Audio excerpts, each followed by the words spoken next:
요한계시록 3장 20절 말씀 합독하도록 하겠습니다. 요한계시록 3장 20절 합독합니다. 볼지어다 내가 문 밖에 서서 두드리노니 누구든지 내 음성을 듣고 문을 열면 내가 그에게로 들어가 그와 더불어 먹고 그는 나와 더불어 먹으리라.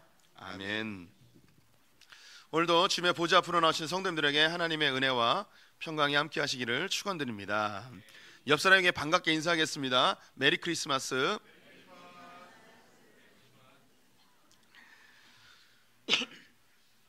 오늘은 성례 주일입니다. 학습 세례, 입교, 유아 세례가 있고요. 또 우리 성도님들과 함께 하나님 안에서 한 가족 되어짐을 입증하는 성찬의 예식을 진행합니다. 그래서 성찬에 맞는 설교를 준비하였는데요. 우리 성도님들이 가지고 있는 뇌에는 기억 장치가 있습니다. 우리가 다 기억을 하고 살아가죠. 근데 이 기억 장치를 뇌 과학자들이 연구하였더니 세 종류의 기억 장치가 있다는 것을 발견하게 되었습니다. 첫 번째는 감각 기억이고요. 두 번째는 단기 기억, 세 번째는 장기 기억입니다.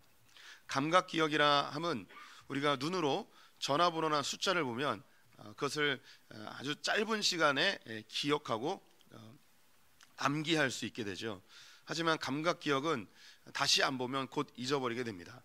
우리 성도님들 중에 이 감각 기억이 좋으신 분들이 있어요. 이 전화번호뿐만 아니라 아주 긴 문장 혹은 긴 성경 구절도 한 번 보면 금방 외우는 분들이 계시죠. 그런데 하루가 지나면 곧 잊어버리게 됩니다. 저 같은 경우는 이 감각 기억이 굉장히 떨어집니다. 그래서 전화번호를 한 번 읽고 못 외웁니다. 그래서 전화번호를 옮겼을 때 하나하나 혹은 두 개씩 이렇게 옮겨 적어야 되는 어떻게 보면 굉장히 전능한 그런 지능을 가지고 있는 사람이라고 느껴집니다. 이 감각 기억이 단기 기억으로 옮겨집니다. 반복하게 되면 단기 기억이 되는데요. 이 단기 기억 역시 영원히 기억되는 것이 아니고 짧으면 일주일, 2, 3일도 되고요. 좀 길게 한다면 몇 달 정도 기억하다가 소멸되게 됩니다. 그 다음에 이 단기 기억에서 소중한 기억들은 장기 기억으로 넘어가게 됩니다. 만약에 이 감각 기억이 바로 장기 기억으로 넘어가게 되면 우리의 뇌는 아마 폭파될지도 모릅니다. 너무 많은 것들을 기억하다 보니. 그래서 이 단기 기억이 굉장히 중요한 역할을 한다고 합니다. 그래서 걸른 걸 거리고 버릴 건 버리고 소중한 것만 장기 기억으로 저장을 하게 되는 것이죠. 그러면 이 장기 기억으로 넘어가는 것들은 무엇인가? 오랫동안 반복하는 것들이 장기 기억으로 넘어가고요. 또 매우 충격적인 상황에서 이 장기 기억으로 넘어갑니다. 이걸 충격이라고 제가 말씀드렸는데 충격이 꼭 나쁜 것만 아닙니다. 좋은 충격이 있을 때도 있고요. 나쁜 충격이 있을 때도 있습니다. 그래서 우리 성도님들이 기억하고 있는 장기 기억 중에 아주 기쁜 기억들도 있고요. 때로는 매우 슬픈 기억들도 있을 것입니다. 일상에서 벌어지지 않는 매우 충격적인 상황이 벌어지면 그 상황이 바로 우리의 장기 기억으로 넘어가게 되는 것이죠. 우리 성도님들이 들어보셨을 만한 이야기인데 영어를 빨리 익힐 수 있는 방법이 뭐냐면 실수를 하면 된다고 이야기합니다. 실수는 수치심을 자극하거든요. 엄청난 충격입니다. 그래서 이 충격이 학습하는데 엄청난 큰 역할을 하고 자기가 실수한 거는 머리에 깊이 오랫동안 기억이 되는 것이죠. 저도 미국에서 좀 살아봤잖아요. 제가 미국에서 금방 돌아온 이유는 영어 때문에 돌아왔습니다. 저는 한국 사람이 영어만 잘하면 노벨상 수십 개 살 거라고 생각을 합니다. 한국 사람이 노벨상을 못하는 이유, 영어를 잘 못하기 때문이라고 생각을 합니다. 하지만 제가 미국 생활을 하면서 몇 가지의 문법이나 단어나 그런 상황은 머리에 아주 각인이 된 일들이 몇 가지가 있습니다. 그것은 실수를 했기 때문이죠. 그건 기억하고 싶지 않아도 그게 저절로 기억이 됩니다. 많은 이야기 중에 한 가지를 이야기해 드리겠습니다. 미국은 유학을 할 때 학교에서 벗어나면 학교에다 신고를 해야 됩니다. 어디를 간다고. 이 학교 지역을 벗어나는 것은 이민법에서 이제 위법이에요. 걸리면 학교에서 퇴학이 되기도 하고 혹은 추방이 되기도 하고 그런 일이 벌어집니다. 그래서 그때 제가 매우 외로웠을 때에 LA에 우리와 함께 사역했던 박희광 목사님이 오신다는 이야기를 듣고 제가 티켓팅을 하고 박희광 목사님을 만나러 LA로 가고자 했습니다. 그래서 학교에서 얘기를 하는 거죠. 내가 언제부터 언제까지 LA에 다녀오도록 하겠다.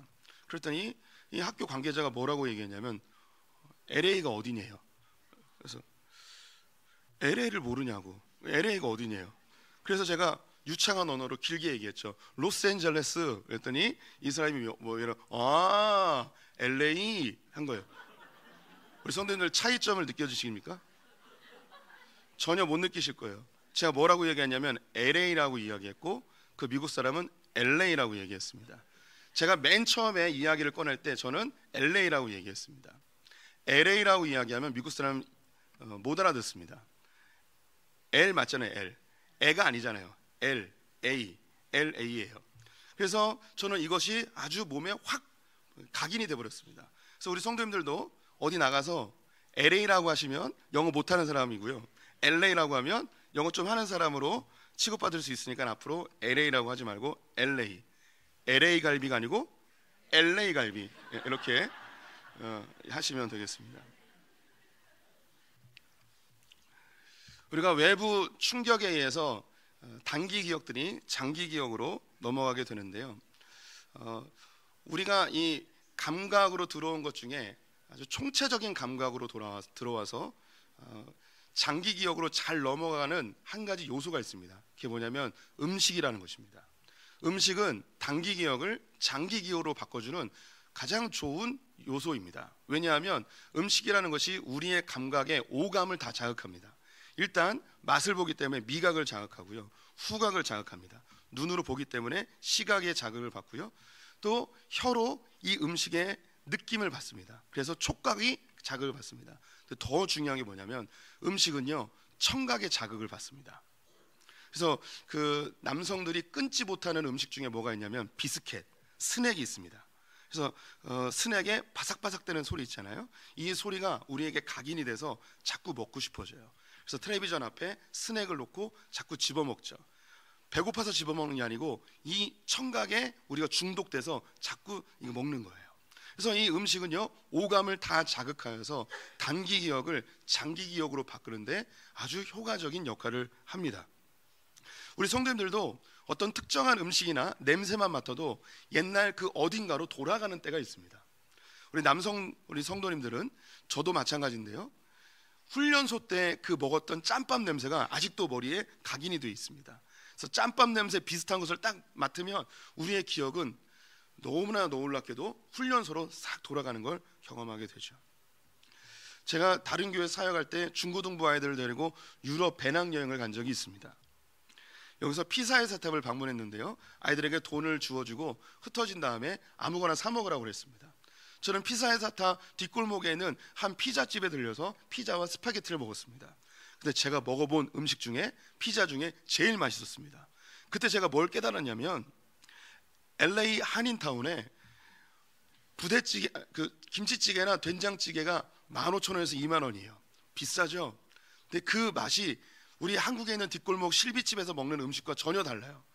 모든 음식은 본고장에서 먹어야지 제대로 맛을 느낄 수 있다는 걸 그곳에서 깨달았습니다.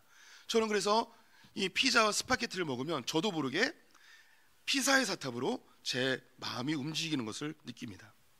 저는 빵을 굉장히 좋아합니다. 그래서 어머니가 예전에 빵집 여자랑 결혼하라고 했습니다.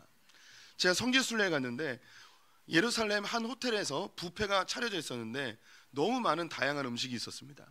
놀랍게도 저는 그곳에서 빵만 먹었습니다. 왜 빵만 먹었냐면 제가 먹어본 빵 중에 제일 맛있었습니다.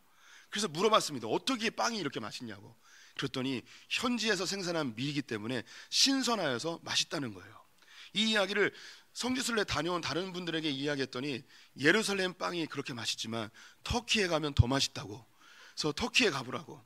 저는 터키에 꼭 가서 빵을 먹어볼 겁니다. 저는 맛있는 빵을 먹으면 놀랍게도 예루살렘으로 자꾸 돌아가게 됩니다. 우리 성도님들도 어떤 특정한 음식을 먹으면 예전으로 돌아갈 때가 있습니다. 어머니가 끓여주신 그 된장찌개 맛을 잊지 못하는 분들도 있겠죠. 좋은 기억도 있지만 나쁜 음식을 먹으면 또 그때의 기억으로 또 돌아가요. 저는 수제비를 잘 안 먹습니다. 왜냐하면 어린 시절에 수제비를 너무 많이 먹었기 때문입니다. 어머니가 밭일 논일을 하고 오면 밥할 시간이 없으니까 호박하고 감자하고 썰어서 밀가루 반죽해서 뚝뚝 띄어서 이 수제비를 만들어 주시죠. 저는 수제비가 너무너무 싫었어요. 그래서 지금 안 먹어요. 수제비를 먹으면 옛날에 그 어머니가 끓여줬던 그 지긋지긋한 가난한 세월들이 자꾸 떠오르기 때문이죠. 성도님들, 제가 몇 가지 얘기했는데 다 이런 경험이 있을 겁니다. 음식은요 우리에게 장기 기억으로 넘어가는 엄청난 요소가 됩니다. 그래서 이것을 알기 때문에 우리 조상들은요, 음식을 통하여서 어떤 의미를 전달하고 싶어 했습니다.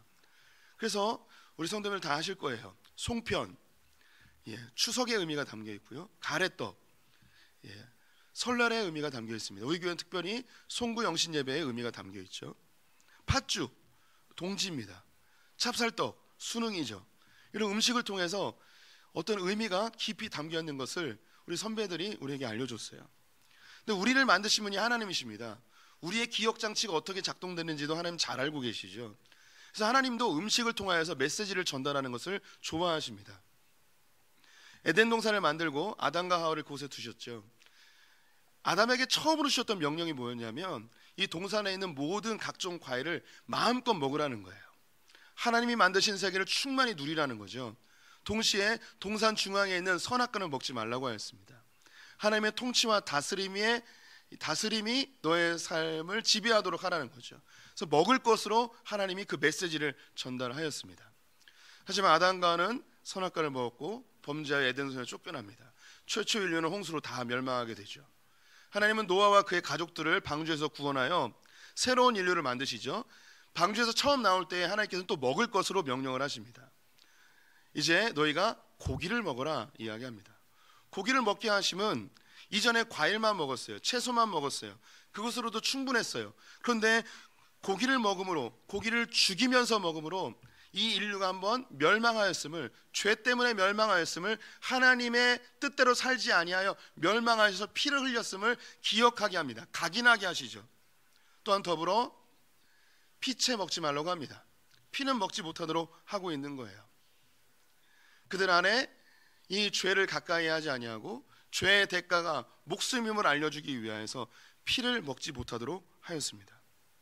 하지만 안타깝게 노아의 후손들도 바벨탑을 쌓으며 하나님을 대적하죠. 하나님은 아브라함을 선택해서 새로운 민족 이스라엘을 창조하십니다.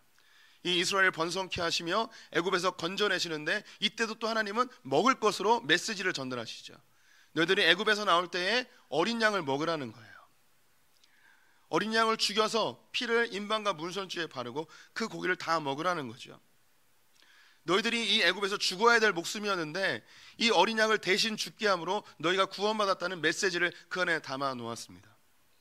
그래서 6월절 명절 때마다 이 어린 양을 먹으며 우리가 원래 죽었어야 되는데 네가 대신 죽었구나 라고 그 메시지를 되뇌이는 것이죠. 더불어 쓴 나물과 누룩이 들어가지 아니한 딱딱한 무교병을 먹도록 하였습니다. 이 딱딱한 무교병과 쓴 나물은 애굽에서 그들이 종살이하였던 그 모습을 기억하게 하는 것이었습니다. 6월절에 이 쓴 나물과 무교병을 먹으면서 우리가 원래 애굽에서 종살이하였지, 주님의 은혜로 이제 우리는 자유케 되었지, 이것을 기억하게 하는 거죠. 이스라엘 백성들이 가나안 땅에 들어갔을 때도 하나님은 또다시 음식으로 명령하십니다. 너희가 그 땅에서 젖과 꿀을 마음껏 먹어라. 그 땅을 선물로 주신 하나님을 기억하며 그것을 누리도록 하였습니다. 동시에 그들에게 부정한 음식을 먹지 못하도록, 이방신에게 들어진 것을 먹지 못하도록 하였죠. 하나님의 통치와 다스림이 임하는 곳이 되도록 명령하신 것입니다. 음식은 이처럼 어떠한 의미를 담는데 엄청난 좋은 요소가 되어지죠. 예수님이 이 땅에 오셔서 들었던 이야기 중에 먹기를 탐하는 자라는 비난이었습니다. 예수님의 행적을 사복음서에서 보면 가는 곳마다 늘 먹는 장면이 많이 나옵니다. 왜 이렇게 먹는 장면이 많이 나올까요? 우리 성도님들, 만약에 예수님 시대의 성도님들이 살았고 예수님이 우리 성도님들의 집에 찾아와서 같이 식사를 했다고 해봅시다. 그 장면을 잊을 수 있을까요? 잊지 못할까요? 절대 잊지 못할 겁니다. 평생의 기억일 겁니다. 우리 성도님들 혹시 자기가 같이 밥 먹은 사람 중에 제일 유명한 사람 한번 생각해 보실래요? 우리 가운데 뭐 연예인하고 밥 먹은 사람 없었을 것 같고, 뭐 유명 정치인하고 좀 먹은 분들 뭐 있을 수 있을 것 같은데, 그런 대부분은 뭐 제일 유명한 사람, 한국의 3대 설교자인 김창현 목사와 먹은 거 그 외에는 그렇게 특별히 뭐 기억 남는 인물이 없을 거예요. 저도 뭐 없습니다. 뭐 유명한 목사님들과 같이 식탁을 대한 적은 있지만 저는 그분을 기억하지만 그분은 저를 또 기억을 못하겠죠. 하지만 당시 최고의 인기 스타였던 예수님이 나의 집에 와서 나와 함께 밥을 먹었다? 주님이 왜 그렇게 밥 먹으러 다니셨을까요? 우리의 인생에서 누구와 밥 먹었다는 내 장기 기억에 가장 선명하게 남는 장면이에요. 하나님의 아들이 나의 집에 와서 나와 함께 밥을 먹었다? 죽을 때까지 잊지 못할 겁니다. 아마 가는 곳마다 자랑했을 거예요. 내가 말이야 예수님하고 말이야 밥도 먹고 말이야 포도주도 마시고 말이야 이랬을 겁니다. 예수님이 왜 그렇게 밥 먹으러 다니셨을까요? 기억시키고 싶었습니다. 예수님을 기억시키고 싶었던 거죠. 또한 예수님이 이 땅에 오셔서 진정한 신앙생활의 본질이 무엇인지 알려주고 싶었어요. 뭐냐면 같이 먹고 마시는 거였어요.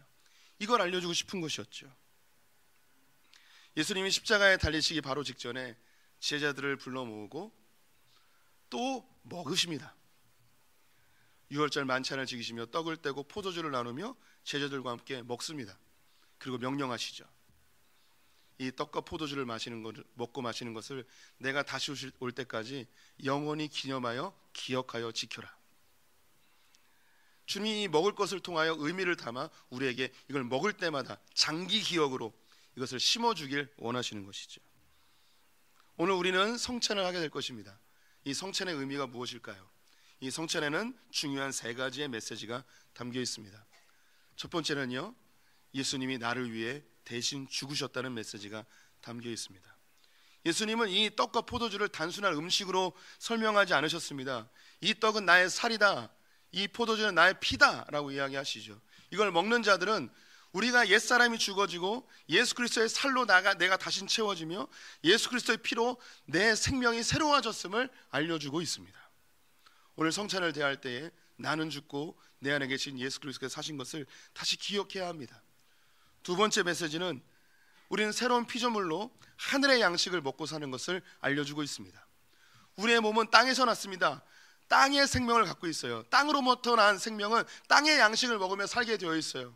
그래서 우리 성도님들은 땅의 양식을 먹고 지금까지 살아온 거죠. 하지만 우리의 속사람은 하늘로부터 오신 예수 그리스도의 생명을 소유한 자들이에요. 이 생명을 유지하기 위해선 하늘로부터 오는 양식을 먹어야 돼요. 그 하늘로부터 온 양식이 바로 이 떡과 포도주입니다. 그래서 예수님이 친히 말씀하시기를 사람이 떡으로만 사는 것이 아니고 하나님의 입으로 나오는 모든 말씀으로 산다고 이야기하셨습니다. 우리의 육신은 이 땅의 양식으로 살지만 우리의 속사람은 하늘의 양식을 먹어야 됩니다. 떡과 포도주는 단순한 음식이 아닙니다. 이 떡은 하나님의 말씀을 의미하고 포도주는 성령 하나님의 은혜를 의미합니다. 그래서 우리 성도님들이 이 떡과 포도주를 대할 때 주님, 주의 말씀으로 살겠습니다. 성령 하나님 나에게 은혜 베풀어 주십시오 라는 그런 기억과 다짐이 있어야 합니다. 세 번째는 신앙의 본질이 하나님과의 사귐이라는 사실입니다.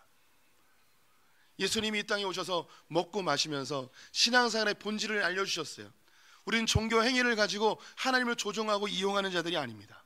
우리 하나님의 자녀예요. 그분은 우리 아버지예요. 아버지와 아들 사이에 행해야 될 것은 이용이 아니라 함께 사귀고 먹고 마시고 교제하는 것이죠. 주님이 우리를 위하여 자기 아들을 버린 이유가 우리와 사귀기 위해서, 우리 함께 교제하기 위해서입니다. 그래서 지금도 우리 성도님들의 마음의 문을 주님께서 두드리고 있습니다.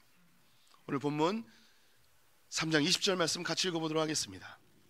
볼지어다 내가 문 밖에 서서 두드리노니 누구든지 내 음성을 듣고 문을 열면 내가 그에게로 들어가 그와 더불어 먹고 그는 나와 더불어 먹으리라. 예수님은 지금도 우리의 마음의 문을 두드리고 있다고 합니다. 두드리는 목적은 그 마음의 문을 열고 우리 안에 들어와서 함께 먹고 마시기 위해서입니다. 이것은 단지 먹는 문제가 아닙니다. 사귐, 교제, 하나됨의 문제이죠. 우리가 식구라는 단어가 있습니다. 먹을 식구와 입구자이죠. 누가 식구입니까? 같이 먹는 사람이 식구입니다. 주님이 우리에게 이 떡과 포도를 주면서 요구하시는 게 있어요. 너 우리 식구야. 너 내 식구야. 우리가 이 떡을 함께 다 먹습니다. 왜 다 같이 먹을까요? 다 같은 식구라는 거예요. 하나라는 거예요. 오늘 이 성찬을 대하면서 우리가 하나님의 자녀된 권세를 누렸으면 좋겠습니다. 하나님의 품 안에서 먹고 마시는 사귐과 교제의 시간이 되었으면 좋겠습니다. 이 말씀을 라오디게아 교회에게 이야기했는데 왜 이 말씀이 필요했는가? 17절 말씀을 읽어보겠습니다. 내가 말하기를 나는 부자라 부요하여 부족한 것이 없다 하나 내 곤고한 것과 가련한 것과 가난한 것과 눈먼 것과 벌거벗은 것을 알지 못하는도다. 라오디게아 교회는 자신들이 부자이고 부요하여서 부족한 것이 없다고 이야기합니다. 그래서 하나님과 사귀지 않습니다. 주님께 나오지 않는 거예요. 이전의 모습은 어땠을까요? 그들은 가난했습니다. 그들은 궁핍했습니다. 부족하였습니다. 그랬더니 하나님께 나와서 자기의 필요를 구하고 문제를 하나님께 아뢰는 하나님 앞에 나오는 일이 있었는데 부요해지니까 하나님께 나오지 않는 거예요. 라오디게아 교회의 성도들이 신앙의 본질이 무엇인지 몰랐습니다. 주님은 우리가 주님께 찾아 나와서 문제와 소원을 이야기할 때 긍휼이 많으신 분이라 들어주시죠. 하지만 그 들어줌을 뛰어넘어서 깊은 교제로 나아가길 원하고 계십니다. 오늘 이 성찬을 통하여 하나님이 이용하고 조종하는 종교놀이가 아니라 하나님 자녀된 권세 가지고 주님과 사귀고 주님과 친밀해지는 시간 되었으면 좋겠습니다. 말씀을 맺겠습니다. 성찬은 세 가지의 메시지를 담고 있습니다. 단순한 음식이 아닙니다. 예수님의 살과 피를 마심은 예수님이 나를 위해 대신 죽었고 내가 새 생명을 얻었다는 뜻입니다. 이 떡과 포도주는 하나님의 말씀이며 성령이십니다. 우리는 하늘의 생명을 소유하였기 때문에 하나님의 말씀과 성령으로 살아야 합니다. 그리고 우리의 신앙생활은 종교놀이가 아니고 하나님과의 사귐임을 기억하였으면 좋겠습니다.